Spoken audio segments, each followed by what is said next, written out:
problemas respiratorios e infecciones digestivas. Entonces nadie me pasa el siguiente semestre si no me sabe hacer estas tres cosas bien hechas con todo, incluso la utilización de qué tipo de terapia antimicrobiana vamos a usar y por qué estamos usando en ese caso y por qué no usamos la otra. ¿Está claro? Y eso lo vamos a hacer en los casos clínicos que vamos a discutir en las próximas semanas. El cuadro clínico ya hemos sabido, y el sedimento urinario patológico, esto que no me contestó ese alumno, pero que Sandoval me va a contestar. ¿Cuál es ese parámetro para decir que hay infección urinaria? El mínimo. 5 qué? Bien, y te sopla bien. ¿Cuánto? ¿Qué es? 5 leucocitos y 5 bacterias. Cuando yo encuentro en ese sedimento urinario 5 leucocitos y 5 bacterias, sí es una infección urinaria, porque yo siempre en el agar Concave esa orina va a crecer 100.000 unidades formadoras de colonia, que traduce que es una infección urinaria, ¿no? Eso es importante, porque si es que no es así, si yo siembro con 4, obviamente de un sedimento bien hecho, si yo siembro con 4 bacterias o con 3, no van a crecer las colonias en el medio del mundo. Solo si son 5. O pueden crecer, pero no crecerán 100.000, sino solo 30.000.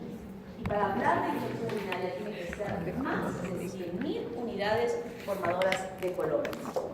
Eso es importante que nosotros tengamos que saber, pero de acuerdo a eso diremos, cultivo. Y si no sé, ¿cómo voy a decir que si quieres hacer cultivo? No lo sé, ¿verdad? Y cuando la infección ha llegado ya al riñón y produce una pielonefritis, este es un riesgo grande de hacer una septicemia. ¿Y cuándo sabemos en el sedimento que hay una pielonefritis? Aparte del cuadro clínico, que a la puniopercusión es dolorosa, a los puntos renal-laterales son dolorosos. ¿Qué debo encontrar en ese sedimento para pensar que hay pielonefritis? Células, ¿qué más? ¿Qué más? Ahora. ¿Qué? Si es pielonefritis o glomerulonefritis, ¿qué debo encontrar en ese sedimento urinario? ¿También? ¡Cilindros! ¿No? Puede ser hepatitis que está saliendo de la vejiga y simplemente por cilindros son estos tubitos que se han formado en los túbulos urinarios y que son leucocitos o pueden ser de sangre. Entonces, cuando encontramos eso en el sedimento, estamos diciendo que hay un daño a nivel superior. Urinario. Entonces, Escherichia coli, el cuadro más común de producción de Escherichia coli es las infecciones urinarias. Ahora vamos a conocer bien cómo es todo el cuadro clínico, pero no solamente eso nos importa, sino nos importa la prevención. ¿Cuál es la prevención en la infección urinaria? Higiene. Entonces a eso va a ir dirigido nuestro dispositivo que ustedes van a instalar en sus casas. Quienes no son de aquí, levanten la mano. ¿Quiénes no son de aquí? O sea, están aquí en un pensionado, no tienen su casa. Levanten la mano, fuerte, arriba. Allá hay 1, 2, 3, 4, 5. Tienen 5 semanas que van a viajar por el Día de la Madre a sus casas. Van a viajar, ¿no? Que van a viajar estos 4 días. ¿Tampoco? Ya. Vas a mandar la foto, que vas a explicar a tu papá cómo tiene que instalar ese dispositivo en el baño de tu casa. Y no me importa que sea tu mamá o tu papá que esté haciendo la duchita para que esté bien la foto. Así es que no hay excusa.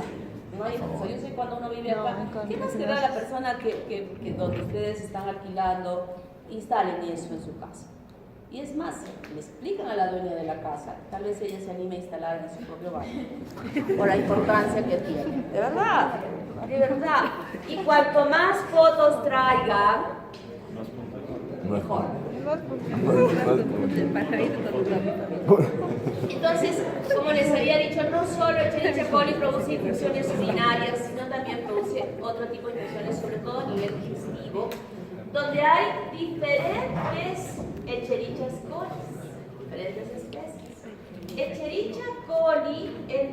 enterotoxigénica. Esta Escherichia coli enterotoxigénica no es la bacteria la que ocasiona el daño, sino es la toxina que libera esta bacteria la que va a ocasionar el daño. Primero se adhiere con el virus CFA, que va a permitir la colonización de la bacteria sobre la superficie de los enterocitos, sin dañarlos, simplemente están ahí sobre la superficie, comiéndose lo del entorno, del medio, del tubo, pero lo que es dañino es la producción de esta enterotoxina termolábil, LT1 y el LT2, que lo que hacen es activar a la ciclasa de adenilato. Y la enterotoxina termoestable, STA, y específicamente la STB, la más importante, que activa la ciclasa de guanilato. Y la LT1, que está compuesta por, como aquello que habíamos estudiado relacionado a la enterotoxina, producida por Haemophilus influenzae, por Bordetella, perdón, donde tiene esta misma estructura. Tiene una subunidad A y 5 subunidades B. Las subunidades B son las que se acoplan a la célula, a los receptores de la célula, y es la subunidad A la que ingresa dentro del citoplasma de la célula para inhibir a la proteína G y activar la adenilato ciclasa, la MPS, que estaba totalmente inactiva. Y el resultado de ello, de toda la acción de estas toxinas, es que se va a producir diarrea. Pero una diarrea, que esto es lo que desde este momento ustedes van a aprender, que las diarreas son diferentes. Y yo voy a estar así diciendo y mencionando, porque es esto que les va a servir en su pueblo. Allí no vamos a explicar quién es, ni qué bacteria es, ni nada, sino las características de la diarrea es lo que nos orientan a tomar decisiones, qué debo hacer con ese paciente y qué probablemente sea, o cuál probablemente sea la gente que esté produciendo. Entonces, cuando hablamos de toxinas, generalmente las diarreas son acuosas. ¿Qué significa acuosa? Como agua, y eso es lo que se produce. La transmisión es feco-oral, es decir, que uno se infecta al ingerir alimentos o agua que están contaminadas con la bacteria, y es la bacteria la que ocasiona el problema. ¿Recuerdan cuando expliqué la toxina del estafilococo? Que se comieron su salchipapa camionero a las 11 de la mañana y a las 3 o 4 de la tarde ya empezaban con la diarrea, ¿verdad? En este caso no es así. En este caso tiene que haber un día para que la bacteria que haya ingresado se adhiera, se establezca, se multiplique y luego produzca las toxinas.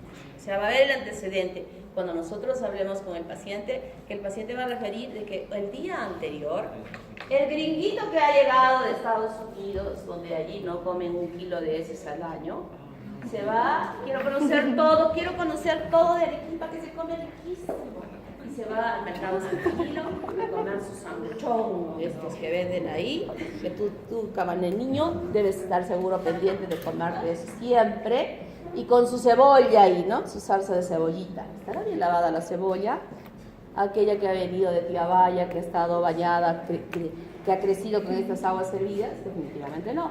Entonces el gringuito, que su intestino no tiene la tolerancia que tenemos nosotros, que estos se van al estadio de la USA, salen al medio ambiente que comen esos sanguchones que venden ahí, que deben estar llenitos de estas bacterias, pero somos ya fuertes para no infectarnos. Pero el gringuito sí le va a producir al día siguiente diarrea, dolor abdominal, muchas veces vómitos y diarrea. Por eso se llama la Escherichia coli enterotoxigénica, produce la diarrea del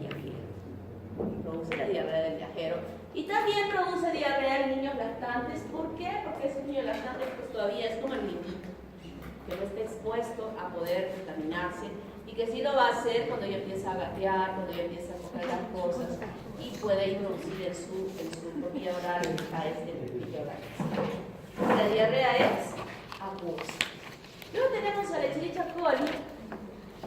Bueno, así que seguimos con la Escherichia enterotoxigénica, que como habíamos dicho, las toxinas activan a la guanilato ciclasa y al MP cíclico, produciendo la liberación de agua y electrolitos. Aquí está la bacteria, produce la toxina, se adhiere, y lo que va a hacer internamente es la eliminación de agua y electrolitos en una diarrea acuosa, como el agua. Las manifestaciones después de este proceso de incubación, dijimos que puede ser un día antes o puede ser día 2, depende del inóculo. ¿Qué es el inóculo?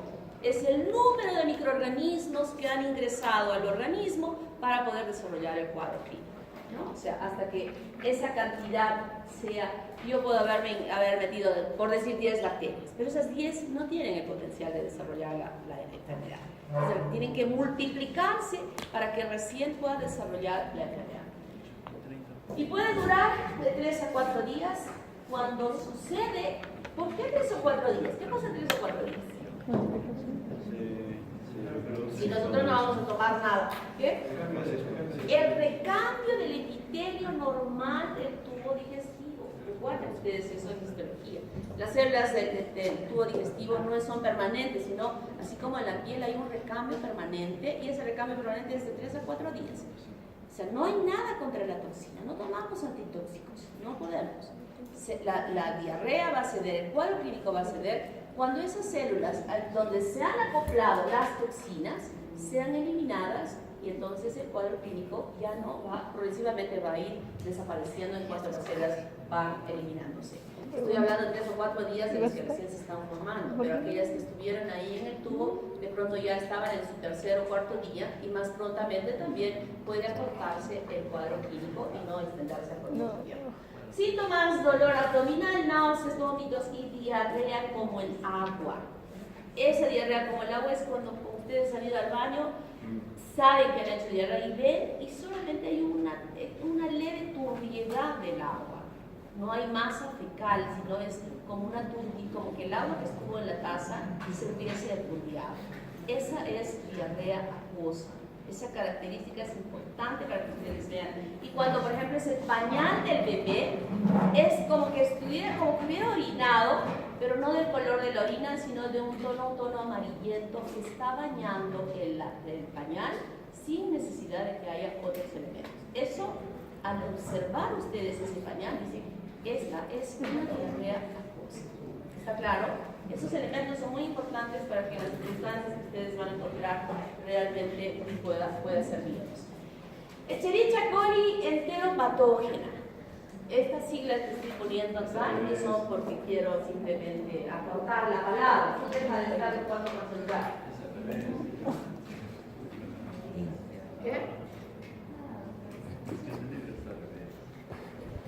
En inglés es clásico. Entonces quiero que sepan, porque esto lo voy a poner en el examen, porque los libros, como habíamos dicho, de Streptococo de grupo A, con siglas, también pueden venir y hay que adaptarse a ellos.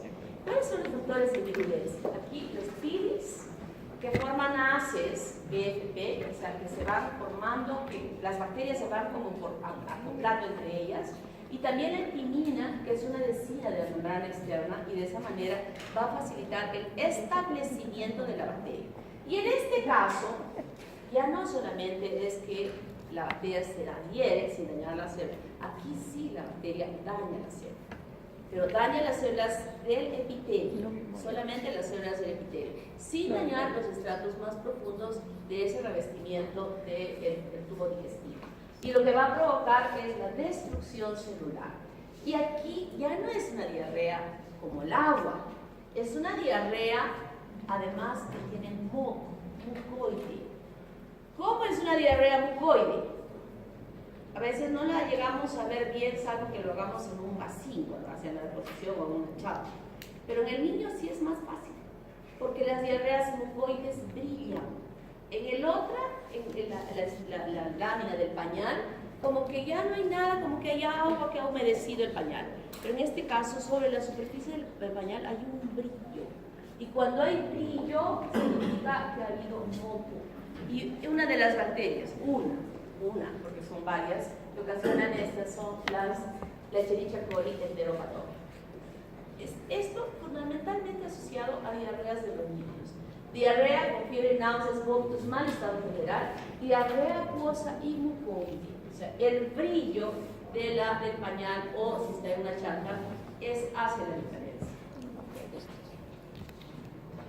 Escherichia coli entero hemorrágica. Esta es la que les había enseñado hace un momentito con esta ya clasificación. Escherichia coli o 157H7. Esta es la Escherichia coli responsable de unas complicaciones muy graves cuando está presente la bacteria en desarrollar este cuadro clínico. También tiene su pílida de herencia y tiene litimina, y la bacteria produce una toxina similar a la Shiga, la STX1, la STX2 o ambas, que se llama verotoxina. Y estas están codificadas por bacteriófagos isogénicos, es decir, que quién le transporta o quién le pasa a las bacterias, quién es el responsable del pasaje de esta secuencia de información en la producción de verotoxina, un fármaco. O sea, no es una cosa que sea inherente al genoma mismo de la bacteria, sino esta información está determinada en un plásmido que contiene la bacteria. ¿Y cómo es el mecanismo? Miren, el globotriaostilceramida es el receptor para esta verotoxina en la célula del enterocito.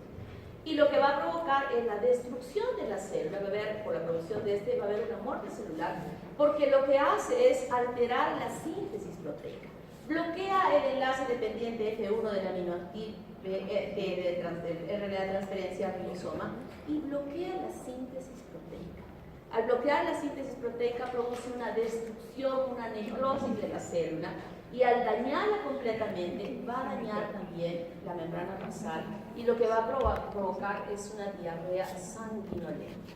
Acuosa, mucosa, y en este caso ya va a haber en la deposición sangre. O sea, son diarreas sanguinolentas.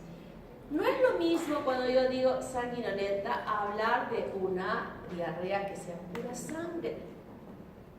Son cosas diferentes. Van a haber diarreas donde se elimina pura sangre.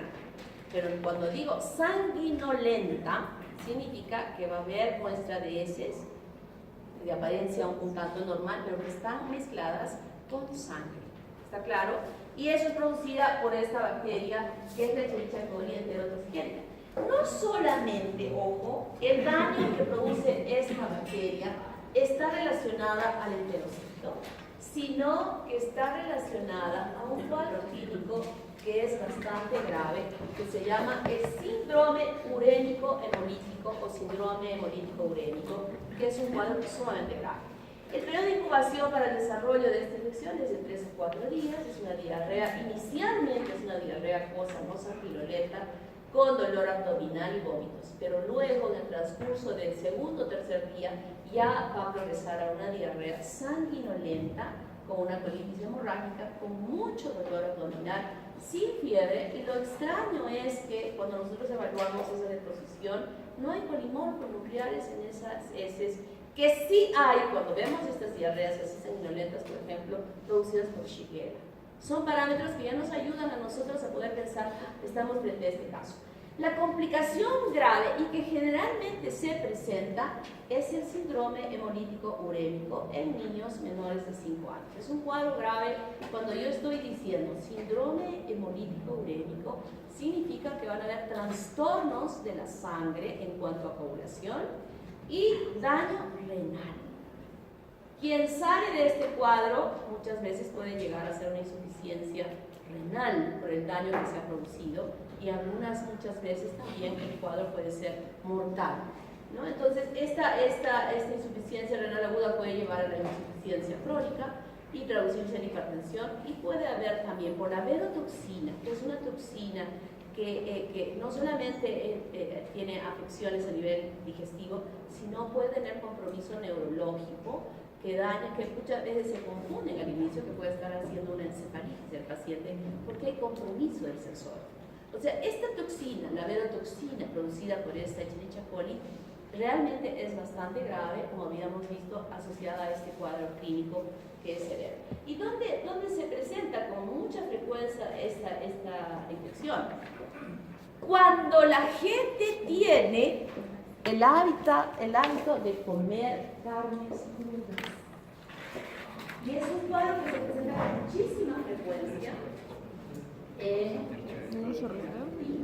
la cocina donde se come la carne casi cruda. La incidencia de la presentación de este cuadro clínico en la gente, sobre todo en los niños, es muy alta comparativamente a la incidencia porque las carnes, estos que les gusta comer sangre, ay, Dios mío, o que a veces compran hamburguesas así de gordas, que es muy difícil que se cocine en la parte central, ¿no? Por más que le den más vueltas y vueltas y vueltas, a veces no cocen bien. Es mejor es partirle por la mitad, de lo largo, y ya que se hagan más flacas, y como el doble, y es más seguro porque no es conveniente comer carnes crudas.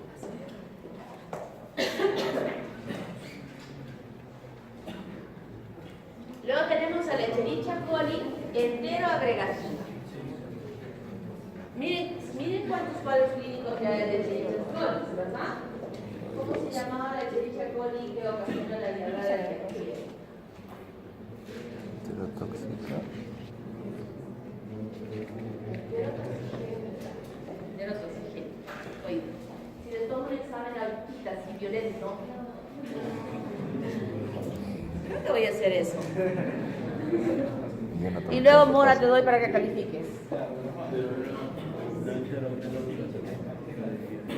Porque de verdad, me fascina enseñar, me divierto, los molesto, me río, nos reímos.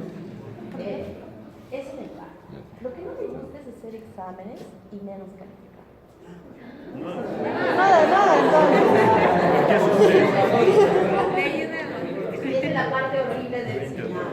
El hacer el examen, que me demoro horas haciendo el examen. Horas. El último examen que les hice, creo que terminé como a las 3, 4 de la mañana. Y al día siguiente se me pierde el examen. Yo le comentaba a mi secretaria y le digo, mira, no he habido nada, te estaba haciendo el examen. Ay, doctora, pero ¿por qué hace tanto? Es que me demoro, o sea, de verdad me demoro.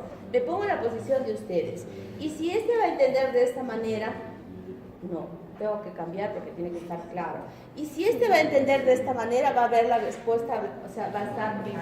Es verdad, porque ustedes leen y ven de una manera y dicen, no, doctora, pero usted debía hacer así. Entonces me tengo que poner en la posición de ustedes frente al examen para que sea claro y que no haya ninguna duda en su, ¿no? Y lo pierdo.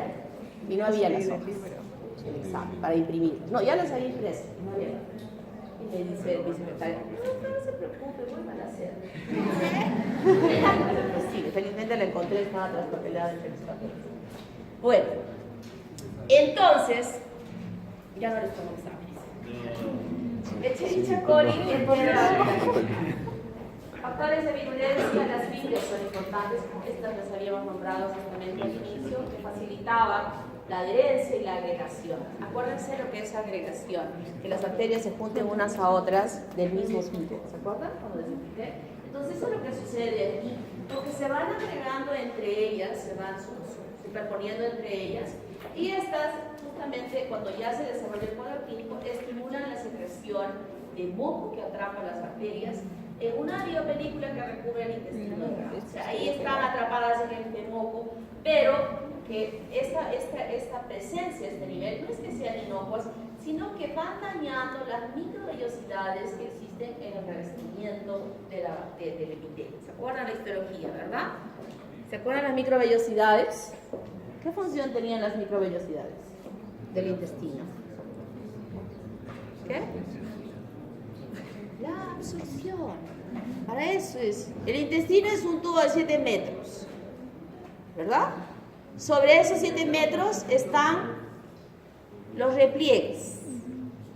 Sobre los repliegues están las celulitas. Y sobre las celulitas están las microvellosidades. Imagínense, ¿para qué sirve eso?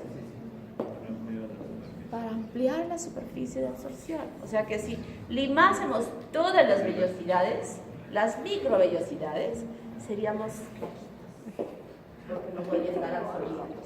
Lamentablemente, esto no es así para algunos como yo. Y lo que va a provocar este comportamiento es justamente que no haya buena absorción y muchas veces esta no muy buena absorción provoque diarreas por una mayor osmolaridad en la luz del intestino y eso jale líquido y ocasionalmente se pueda presentar las diarreas.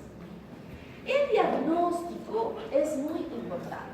Primero, la muestra biológica, que creo que yo quiero reafirmar y meterles en su disco duro la responsabilidad de ustedes cuando soliciten un examen, que es colocar el nombre, la fecha, la hora, la muestra y el diagnóstico clínico que pueda estar teniendo ese paciente. Con eso ayudan enormemente a que el laboratorista haga bien el trabajo y ustedes sean los beneficiados como médicos de que el resultado que está teniendo es bueno y no haya sido un error de ustedes los médicos y no que sea del laboratorista. Y de todas estas muestras, ¿cuál va a ser el medio de transporte que vamos a emplear? El medio de transporte necesariamente tiene que ser estéril, un frasco estéril que no se contamine con otro microorganismo que cuando hagamos el estudio vaya a salir como el normal. Y vamos a cultivar en diferentes medios que pueden ser amplios, en el caso de este, por ejemplo, el McConkey permite el crecimiento de todas las enterobacterias y que luego podemos hacer ya la selección mediante por ejemplo, quiero reafirmar esto que les decía a mis alumnos ayer. Si es una persona joven y tenemos una muestra de orina, sembrando el McConkey basta. Perfecto. Pero si es una persona de 70 años, mujer de 70 años, o varón de 70 años que tenga infección urinaria, no basta que yo siembre el agar McConkey, porque podría estar implicado cualquiera de los gram positivos que producen infecciones urinarias. Entonces, de inicio, voy a sembrar en agar sangre y en agar McConkey. Por eso es importante la edad. Cuando me llega la edad y yo veo 80, tengo que sembrar en ambos, porque si no, si solo siembro en McConkey y era un gram positivo, no va a crecer. Ya no tengo la orina, ya el médico le dio su tratamiento, y esto se los digo, una sola dosis de una terapia antimicrobiana que el paciente haya tomado antes de hacer el cultivo en una infección urinaria, el cultivo va a salir negativo. Entonces ya no tenemos muestra, ya no vamos a decirle, entonces que traiga otra muestra, porque no va a crecer, porque ya empezó a tomar una terapia antimicrobiana. Entonces, que les cueste poner ahí el año de la edad de la persona, no demora nada. Sin embargo, es muy útil para que cuando cultivemos no digamos negativo porque no creció, sino que probablemente encontremos un poco gram positivo implicado en el desarrollo de ese cuadro clínico. Eso es lo importante. Tinción de gram de las colonias para ver quiénes son. En el McConkey, de hecho, que van a salir bacilos negativos. Toda seguridad. Hacemos las pruebas bioquímicas de TSI, día indol, citrato para saber quién es. Y hacemos el antibiograma, que es la parte más importante, sobre todo cuando hablamos de infecciones urinarias, es lo más importante, porque las resistencias son cada vez mayores frente a las bacterias que producen infecciones urinarias. Y no es conveniente que nosotros no hagamos las cosas correctas, porque si no, vamos a hacer o conducir a que haya mayor resistencia a los antimicrobianos. Sobre esto ya habíamos conversado. La serología, la detección de serotipos, no lo hacemos en nuestro medio, tienen que ir a laboratorios súper especializados. La detección de enterotoxinas igualmente son otro tipo de pruebas. Y otras pruebas como el API, que como les mencionaba, habían diferentes pruebas que facilitan a poder hacer el diagnóstico más específico de género y especie.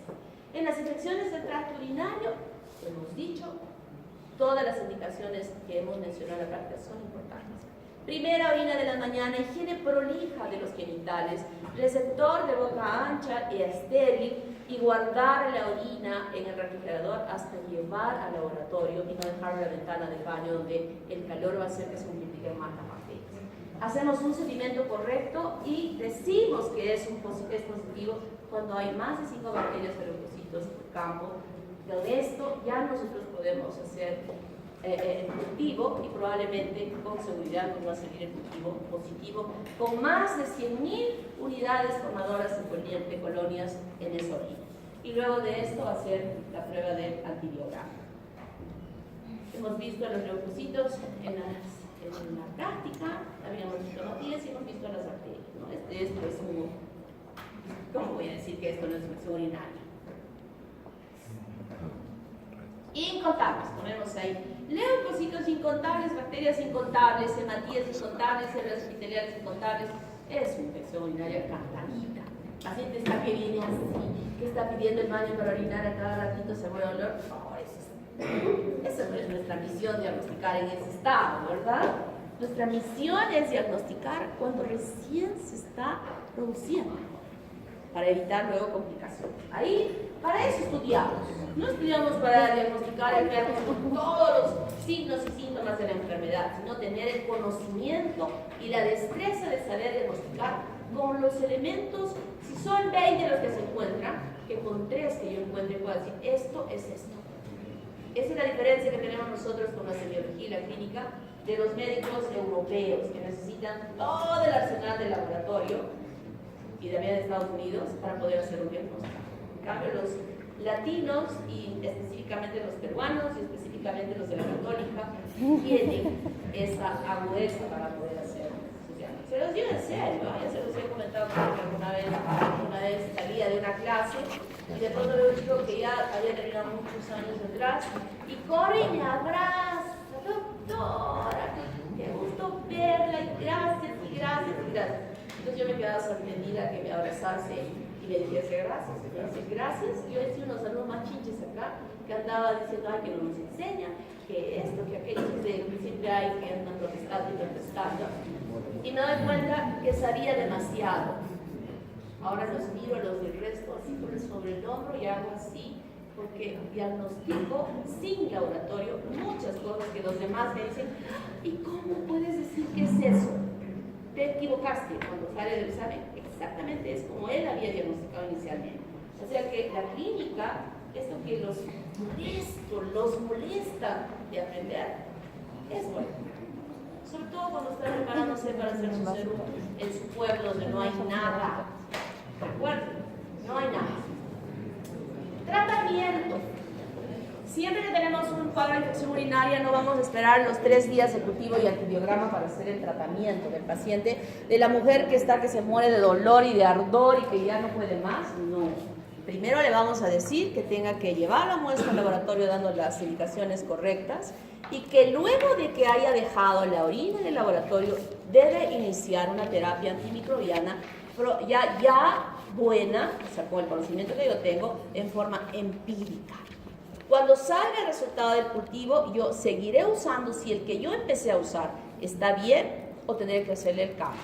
Ese que de repente no está bien, siquiera le está dando de cachetadas a la bacteria, para que la bacteria no siga multiplicándose y en esos 3 días podamos usar ya la terapia correcta. Entonces yo les dije el otro día, apréndanse siquiera 3 antimicrobianos por cada caso clínico, bien aprendidos, para poder utilizarlos empíricamente en su pueblo ya de forma establecida, o si es aquí en la ciudad, para poder cambiar después de un antibiograma.